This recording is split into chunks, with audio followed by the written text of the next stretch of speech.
Dang, the previa looks good. A little bit of rain. It's what's that? Oh, that's the gas tank. That's gasoline. Great. Just fell off the jack stands this morning. Put a hole in the gas tank with one of the jack stands. So we're off to a wonderful start. And now it's raining again.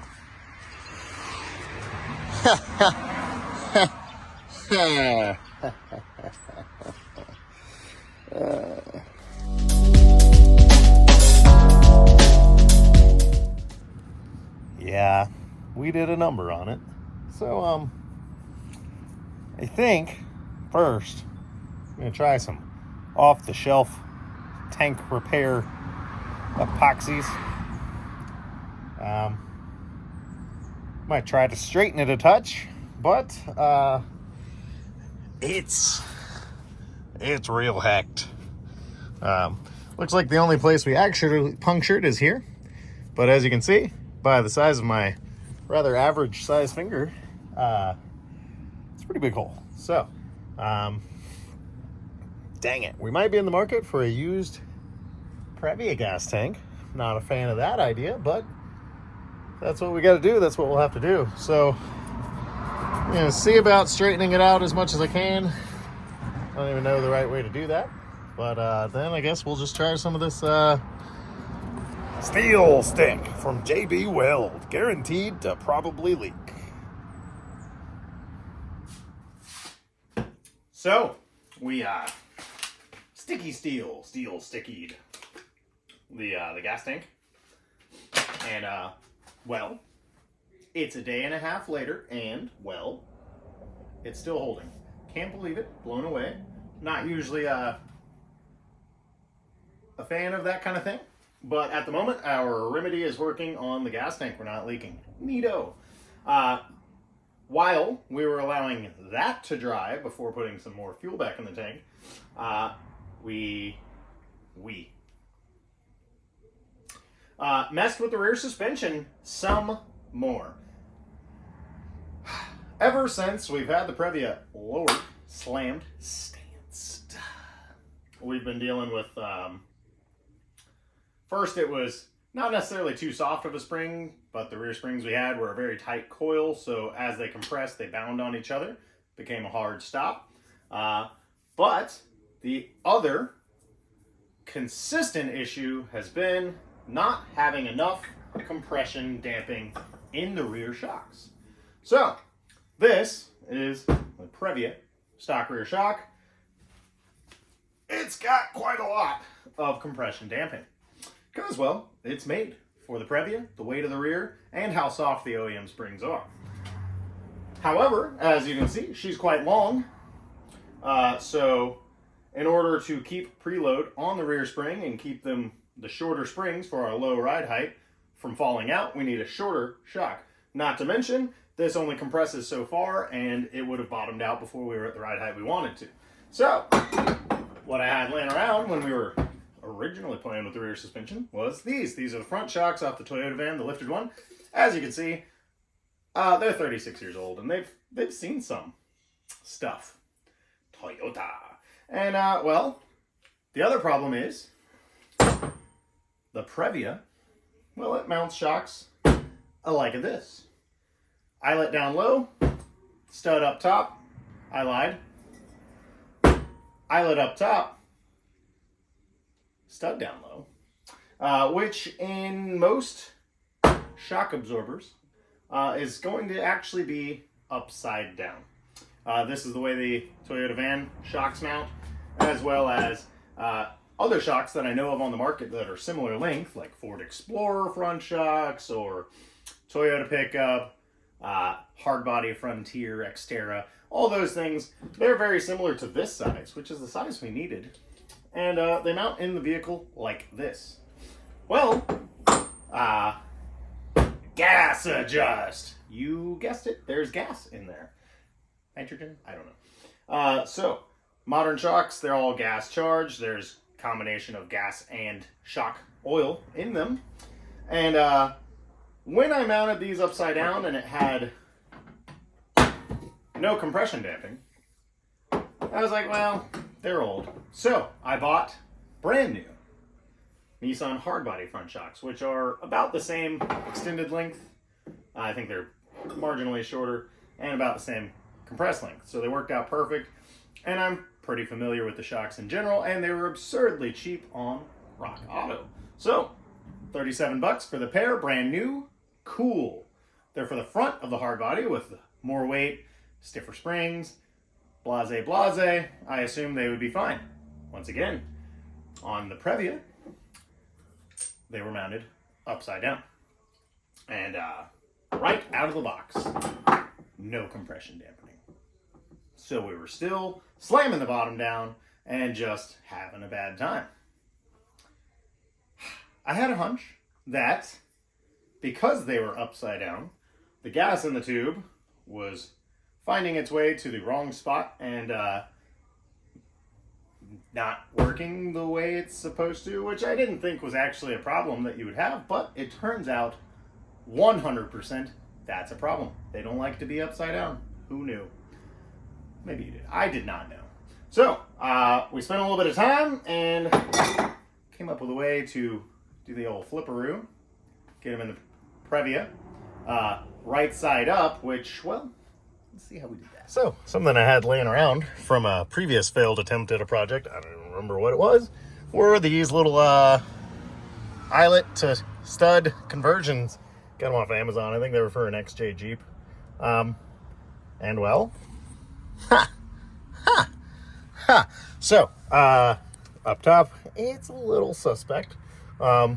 This not very thick metal. So I plated the floor, sandwiched it on the top and the bottom with some thick angle iron to support the floor.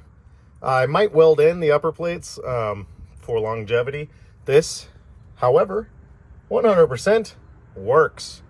The rear shocks are happy. They're right side up, and the damping is great. Spring rates are still a little on the soft side for hauling people in the back seats. But I think you could, especially if you ran a less aggressive rear wheel. But clearance-wise, we're all good now up on the floor. We're tucking everything up nice, and the shocks are good. I extended the panhard bar to push the axle yet away because our axle was offset, and I ran an eccentric bolt on that side, so it's now adjustable. The rear is coming together, huh? So, gas tank. She's got her putty and no leaks. We're getting there. So today, it's a beautiful day. Just got off work, hopefully. Got a little bit of time. You know, those front coilovers are a pain in the butt, but we got those blown up ones, and I got some freshy, cheap S13 coilovers that we need to replace the front blown ones with. Cannot wait. I mean, I could definitely wait. I don't want to do it at all, but we're gonna, I guess. So here is one of our ye olden coilovers. It's disgusting. Definitely a blown, noisy son of a gun.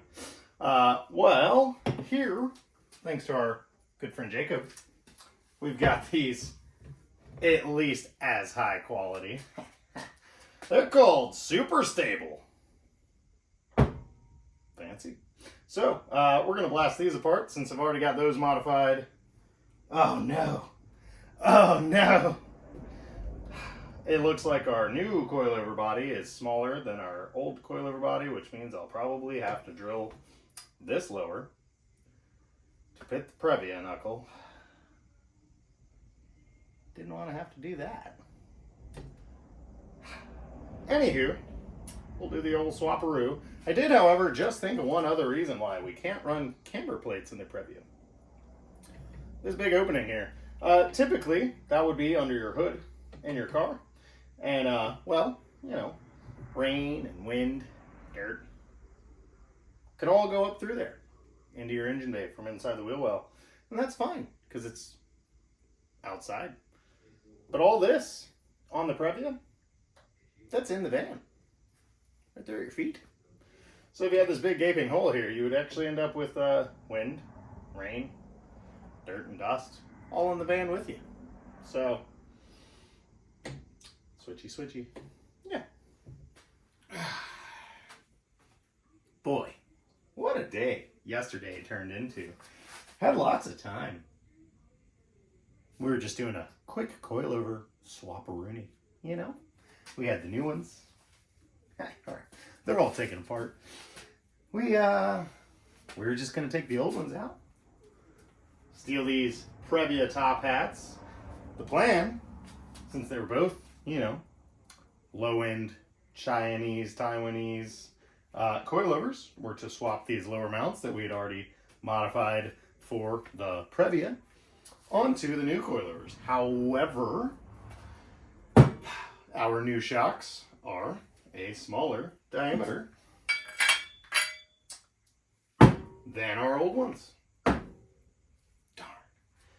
I guess we'll just have to re-drill the lower mounts for those coilovers to suit the previa. Did that, well, then couldn't spread these apart wide enough to fit on the previa knuckle because, well, we had to widen that on these. No problem. Okay?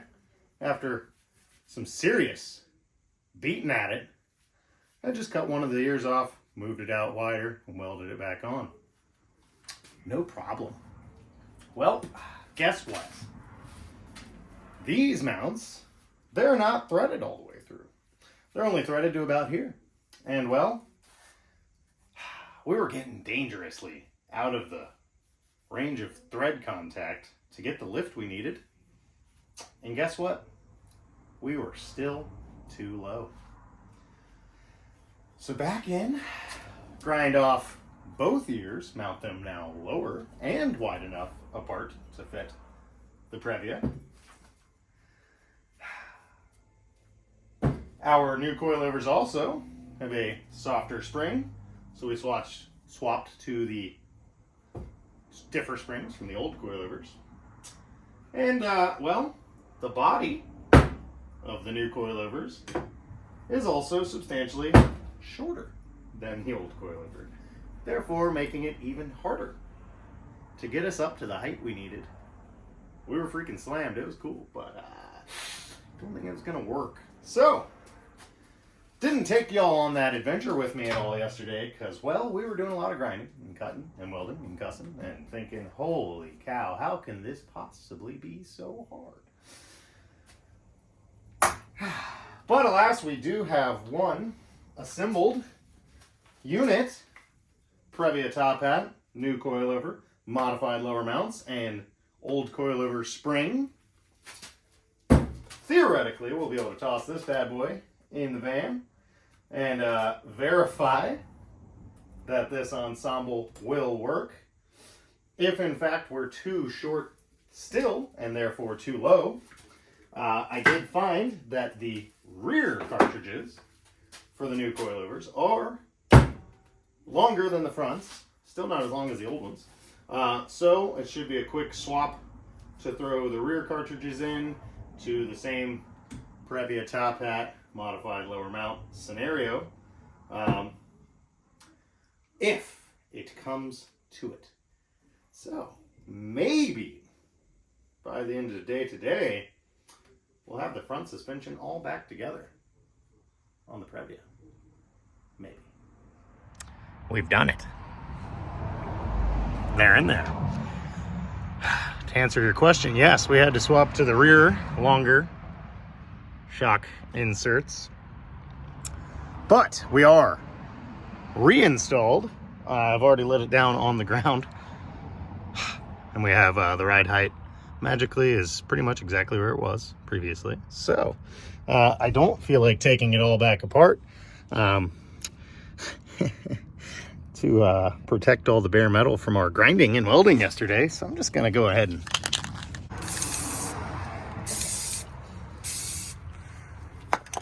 fixed. Go ahead and get our ABS wires and our brake lines re-secured and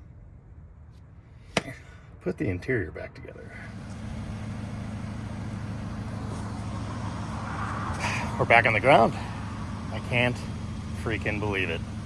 We'll have to drive it, see if it settles. I think we actually are just we're really close to the exact same ride height by sheer luck, because I didn't measure any of that.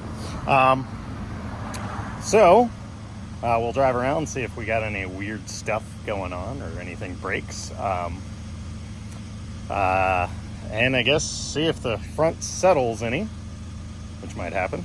But at the moment, tentatively, front and rear suspension may be functioning, which is odd. I guess let's find out. Whew. So far, so good. Nothing's falling off. Front wheel bearings. I'm not sure if it's just these really stiff 200 treadwear Federal Trek tires on the front, or if the front wheel bearings are kind of groany. There's no play in them, so if it's front wheel bearings, they're just noisy. But I don't know. It seems good to go.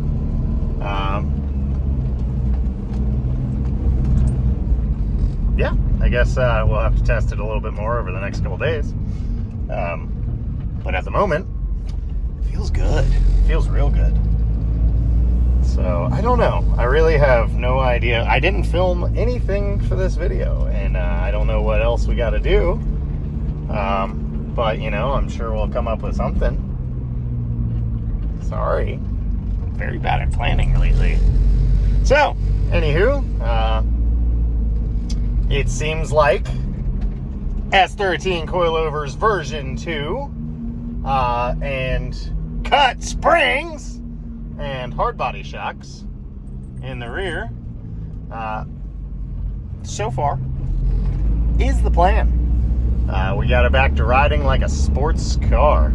I do need some bump steer spacers for the tie rods. I hate the tie rod angles on this thing. But I don't know. That's kind of one of those, if you're trying to be perfect kind of things. We just bottomed out. God, I love minivans. Anywho, I don't know. We're low. It rides again. We have rear shocks. Needs an alignment.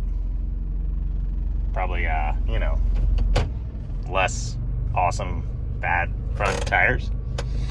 And, driving. Want to buy it?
Hey guys, if you made it this far, thanks for watching. Sorry lately we've been a little bit more vloggy than we have been with the real tech cool stuff, fun stuff, restoring and reviving. But we're definitely gonna try to get back onto it and some more consistent videos. Thanks for hanging in there with me though. So, we love to be low, right? Yeah. Sometimes that makes things difficult. So, it's real easy to just bottom a car out and be low, but it's kind of hard for them to be really low and still not suck to drive. And boy, have we been chasing that for a while on the Previa here. So, you might see, here's where our floor is at, and then we got this turtle shell here. Well, we did that for clearance for the differ and differential. At this height, cruising down the road, the diff is like bonk, bonk, bonk, so we needed somewhere to go. We've also made some clearance on some of the, there's a cross member that goes across here. That's been clearanced for the pinion snout. as well as the upper 4-link bars. Well, the upper 4-link bars, that's where this little turtle shell comes in. They've been clearanced up here for suspension travel. And, well, the frame rail is a unibody, so all of this is frame rail. The frame rail has been notched for the axle tubes to go through at this ride height. Well, we were still struggling with shock absorbers. And, well, that's them now. We did this. The old flipperoonie. So now our shock shafts actually stick up through the floor back here. We plated them. It's kind of sandwiched. We only welded the top plates because we're lazy. But it's sandwiched with a piece of angle underneath to support the floor and not have these shocks just punch up through. But boy, howdy, does this thing ride like a dream with our brand new coilovers and rear shocks.